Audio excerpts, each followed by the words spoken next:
श्री गणेशाय नमः। श्री गोपीजनवल्लभाय नमः।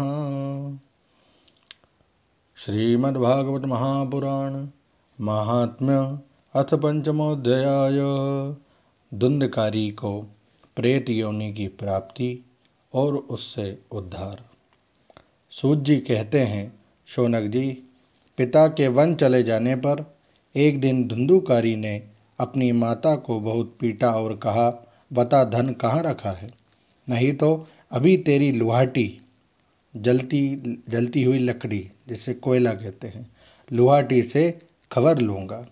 उसकी इस धमकी से डरकर और पुत्र के उपद्रवों से दुखी होकर वह रात्रि के समय कुएं में जा गिरी और इसी से उसकी मृत्यु हो गई।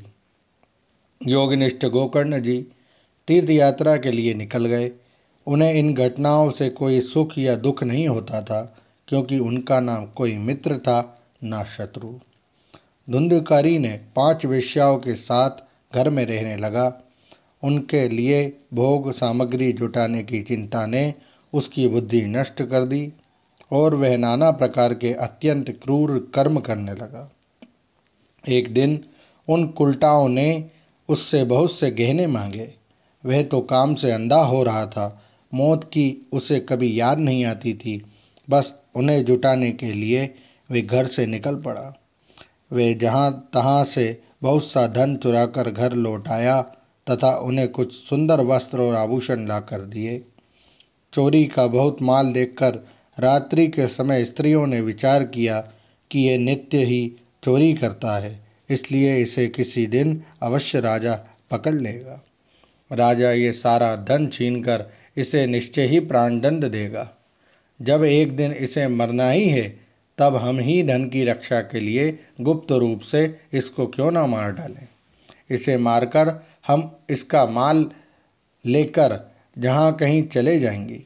ऐसा निश्चय कर उन्होंने सोए हुए धुंधकारी को रस्सियों से कस दिया और उसके गले में फांसी लगाकर उसे मारने का प्रयत्न किया। इससे जब वे जल्दी ना मरा तो उन्हें बड़ी चिंता हुई। तब उन्होंने उसके मुख पर बहुत से दहकते हुए अंगारे डाले, जिससे वह अग्नि की लपटों से बहुत छटपटाकर मर गया। उन्होंने उसके शरीर को एक गड्ढे में डालकर गाड़ दिया। सच है, स्त्रियां प्रायः बड़ी दुस्साहसी होती है। उनके इस कृत्य का किसी को भी पता न चला। लोगों के पूछने पर कह देती थी कि हमारे प्रियतम पैसे के लोभ से अब की बार कहीं दूर चले गए हैं, इसी वर्ष के अंदर लौट आएंगे। बुद्धिमान पुरुष को दुष्टा स्त्रियों का कभी विश्वास न करना चाहिए। जो मूर्ख इनका विश्वास करता है उसे दुखी होना पड़ता है। इनकी वाणी तो अमृत के समान कामियों के हृदय में रस का संचार करती है, किंतु हृदय छुरे की धार के समान तीक्ष्ण होता है। भला इन स्त्रियों का कौन प्यारा है। वे कुलटाएं धुंधुकारी की सारी संपत्ति समेटकर वहां से चंपत हो गई। उनके ऐसे न जाने कितने पति थे और धुंधुकारी अपने कुकर्मों के कारण भयंकर प्रेत हुआ। वह बवंडर के रूप में सर्वदा 10 दिशाओं में भटकता रहता था तथा शीत घाम से संतप्त और भूख प्यास से व्याकुल होने के कारण हा देव चिल्लाता रहता था, परंतु उसे कहीं भी कोई आश्रय न मिला।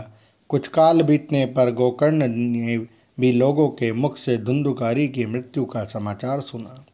तब उसे अनाथ समझकर उन्होंने उसका गया जी में श्राद्ध किया और भी जहाँ जहाँ वे जाते थे उसका श्राद्ध अवश्य करते थे। इस प्रकार घूमते घूमते गोकर्ण जी अपने नगर में आए और रात्रि के समय दूसरों की दृष्टि से बचकर सीधे अपने घर के आंगन में सोने के लिए पहुँचे। वहाँ अपने भाई को सोया देख आधी रात के समय धुंधुकारी ने अपना बड़ा विकट रूप दिखाया। वह कभी भेड़ा, कभी हाथी, कभी भैंसा, कभी इंद्र और कभी अग्नि का रूप धारण करता। अंत में वह मनुष्य के आकार में प्रकट हुआ। ये विपरीत अवस्थाएं देखकर गोकर्ण जी ने निश्चय किया कि यह कोई दुर्गति को प्राप्त हुआ जीव है। तब उन्होंने उससे धैर्यपूर्वक पूछा। गोकर्ण जी महाराज ने कहा, तू कौन है? रात्रि के समय ऐसे भयानक रूप क्यों दिखा रहा है? तेरी ये दशा कैसे हुई, हमें बता तो सही। तू प्रेत है, पिशाच है अथवा कोई राक्षस है? सूत जी कहते हैं, गोकर्ण के इस प्रकार पूछने पर वे बार बार जोर जोर से रोने लगा। उसमें बोलने की शक्ति नहीं थी, इसलिए उसने केवल संकेत मात्र किया। तब गोकर्ण जी ने अंजलि में जल लेकर उसे अभिमंत्रित करके उस पर छिड़का। इससे उसके पापों का कुछ शमन हुआ और वह इस प्रकार कहने लगा। प्रेत बोला, मैं तुम्हारा भाई हूँ, मेरा नाम है धुंधुकारी। मैंने अपने ही दोष से अपना ब्राह्मणत्व नष्ट कर दिया। मेरे कुकर्मों की गिनती नहीं की जा सकती। मैं तो महान अज्ञान में चक्कर काट रहा था, इसी से मैंने लोगों की बड़ी हिंसा की। अंत में कुल्टा स्त्रियों ने मुझे तड़पा तड़पा कर मार डाला। इसी से अब प्रेत योनि में पड़कर ये दुर्दशा भोग रहा हूँ। अब देववश कर्मफल का उदय होने से मैं केवल वायु भक्षण करके ही जी रहा हूँ। भाई, तुम दया के समुद्र हो, अब किसी प्रकार जल्दी ही मुझे इस योनि से छुड़ाओ। गोकर्ण जी ने धुंधुकारी की सारी बातें सुनी और तब उससे बोले। गोकर्ण जी ने कहा, भाई, मुझे इस बात का बड़ा आश्चर्य है। मैंने तुम्हारे लिए विधि पूर्वक गया जी में पिंडदान किया, फिर भी तुम प्रेत योनि से मुक्त कैसे नहीं हुए? यदि गया श्राद्ध से भी तुम्हारी मुक्ति नहीं हुई, तब इसका और कोई उपाय नहीं है। अच्छा, तुम सब बात खोलकर कहो, मुझे अब क्या करना चाहिए? प्रेत ने कहा, मेरी मुक्ति सैकड़ों गया श्राद्ध करने से भी नहीं हो सकती। अब तो तुम इसका कोई और उपाय सोचो। प्रेत की यह बात सुनकर गोकर्ण जी को बड़ा आश्चर्य हुआ। वे कहने लगे, यदि सैकड़ों गया श्राद्धों से भी तुम्हारी मुक्ति नहीं हो सकती, तब तो तुम्हारी मुक्ति असंभव ही है।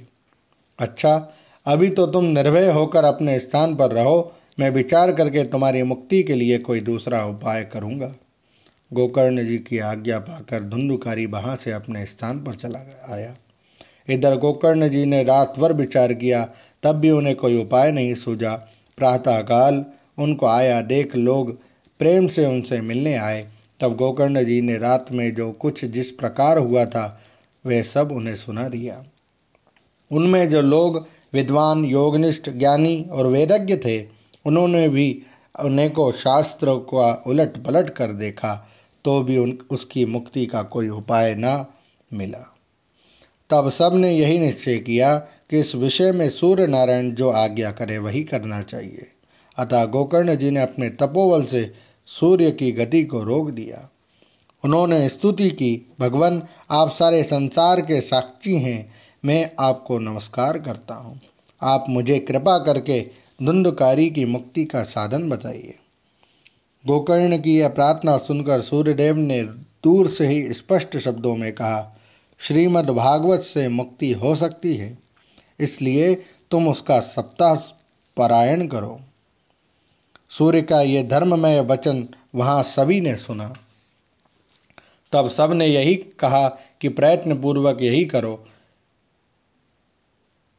है भी यह साधन बहुत सरल। अतः गोकर्ण जी भी तदनुसार निश्चय करके कथा सुनाने के लिए तैयार हो गए। देश और गांवों से अनेकों लोग कथा सुनने के लिए आए। बहुत से लंगड़े, लूले, अंधे, बूढ़े और मंदबुद्धि पुरुष भी अपने पापों की निवृत्ति के उद्देश्य से वहां आ पहुँचे। इस प्रकार वहां इतनी भीड़ हो गई कि उसे देखकर देवताओं को भी आश्चर्य होता था। जब गोकर्ण जी व्यास गद्दी पर बैठकर कथा कहने लगे, तब वह प्रेत भी वहां आ पहुंचा और इधर उधर बैठने के लिए स्थान ढूंढने लगा। इतने में ही उसकी दृष्टि एक सीधे रखे हुए 7 गांठ के बांस पर पड़ी। उसी के नीचे के छिद्र में घुसकर वह कथा सुनने के लिए बैठ गया।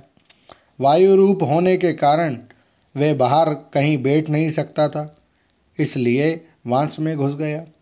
गोकर्ण जी ने एक वैष्णव ब्राह्मण को मुख्य श्रोता बनाया और प्रथम स्कंद से ही स्पष्ट स्वर में कथा सुनानी आरंभ कर दी। सायंकाल में जब कथा को विश्राम दिया गया, तब एक बड़ी विचित्र बात हुई। वहाँ सभासदों के देखते देखते उस बांस की एक गांठ तड़ तड़ शब्द करती फट गई। इसी प्रकार दूसरे दिन सायंकाल में दूसरी गांठ फटी और तीसरे दिन उसी समय तीसरी। इस प्रकार 7 दिनों में 7 गांठों को फोड़कर धुंधकारी 12 स्कंदों के सुनने से पवित्र होकर प्रेत योनि से मुक्त हो गया और दिव्य रूप धारण करके सबके सामने प्रकट हुआ। उसका मेघ के समान श्याम और शरीर पीतांबर और तुलसी की मालाओं से सुशोभित था तथा सिर पर मनोहर मुकुट और कानों में कमनीय कुंडल झिलमिला रहे थे। उसने तुरंत अपने भाई गोकर्ण को प्रणाम करके कहा, भाई, तुमने कृपा करके मुझे प्रेत योनि की यातनाओं से मुक्त कर दिया। ये प्रेत पीड़ा का नाश करने वाली श्रीमद् भागवत की कथा धन्य है तथा श्री कृष्णचंद्र के धाम की प्राप्ति कराने वाला इसका सप्ताह श्रवण सप्ताह पारायण भी धन्य है।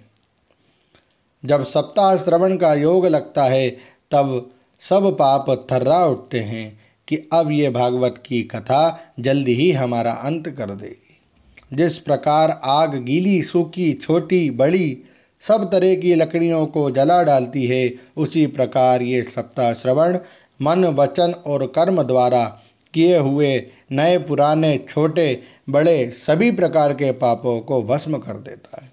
विद्वानों ने देवताओं की सभा में कहा है कि जो लोग इस भारतवर्ष में श्रीमद् भागवत की कथा नहीं सुनते उनका जन्म वृथा ही है।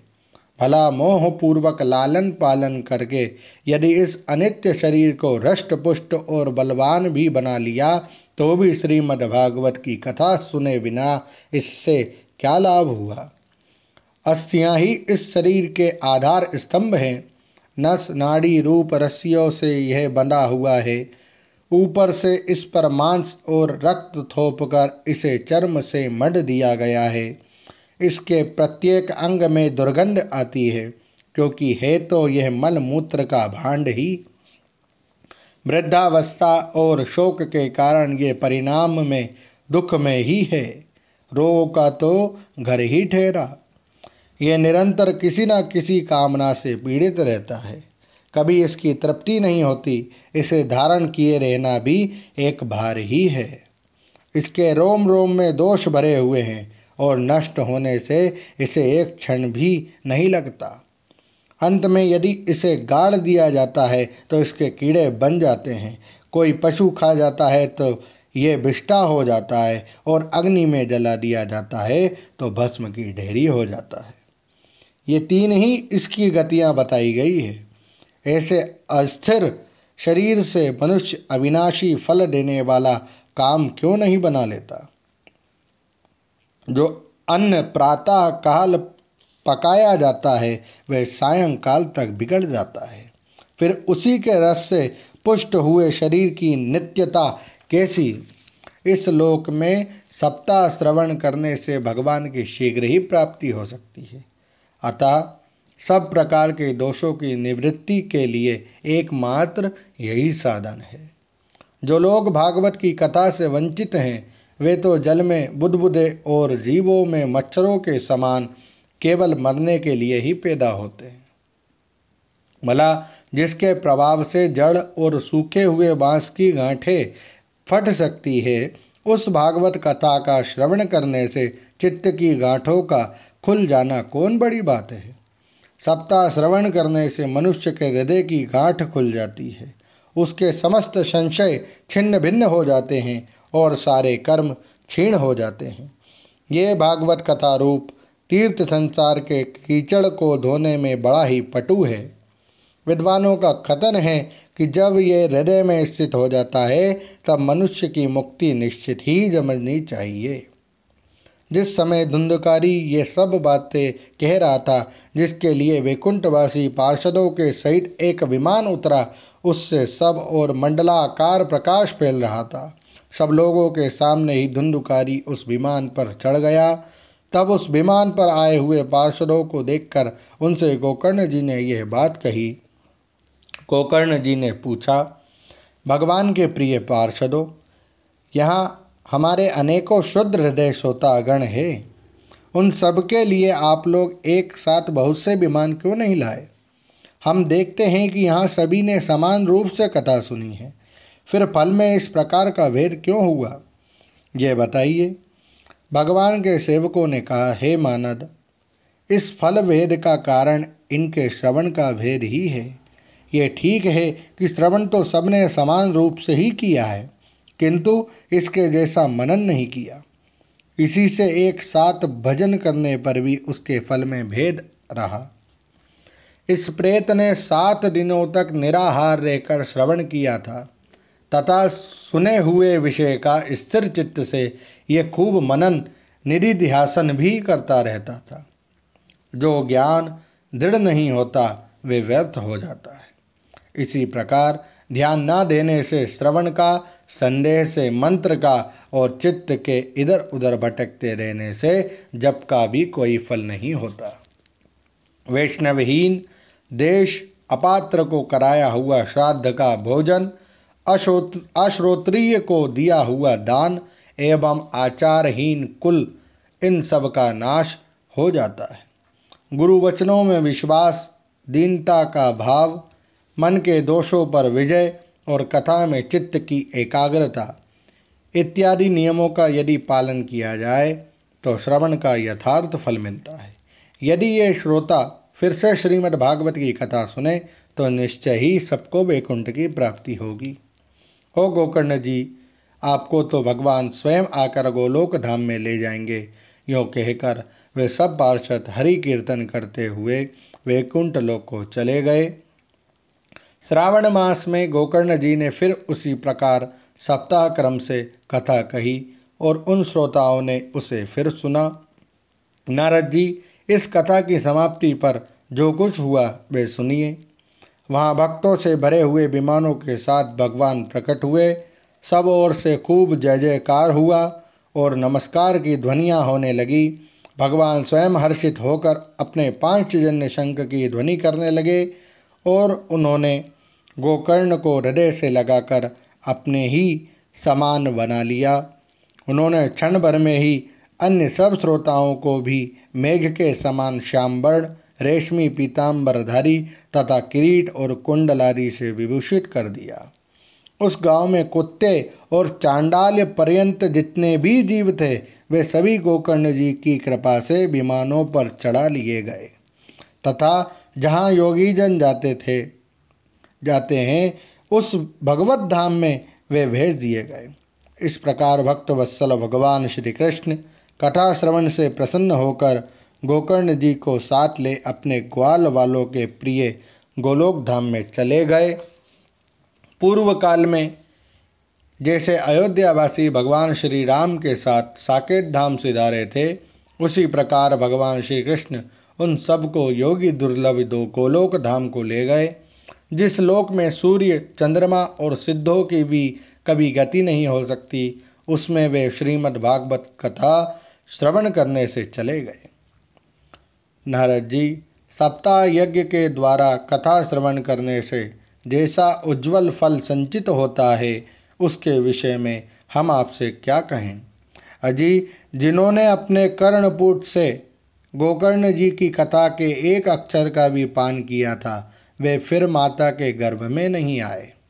जिस गति को लोग वायु, जल या पत्ते खाकर शरीर सुखाने से बहुत काल तक घोर तपस्या करने से और योगाभ्यास से भी नहीं पा सकते, उसे वे सप्ताह श्रवण से सहज में ही प्राप्त कर लेते हैं।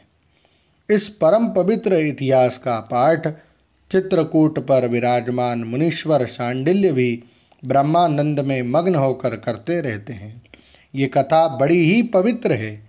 एक बार के श्रवण से ही समस्त पाप राशि को भस्म कर देती है। यदि इसका श्राद्ध के समय पाठ किया जाए तो इससे पितृगण को बड़ी तृप्ति होती है और नित्य पाठ करने से मोक्ष की प्राप्ति होती है। ओम नमो भगवते वासुदेवाय। श्री हरे नमः। हरे नमः। हरे नमः। श्री पद्मपुराणे उत्तरखंडे श्रीमद्भागवत महात्म्ये गोकर्ण मोक्ष वर्णनम नाम पंचमोऽध्याय। जय श्री कृष्ण।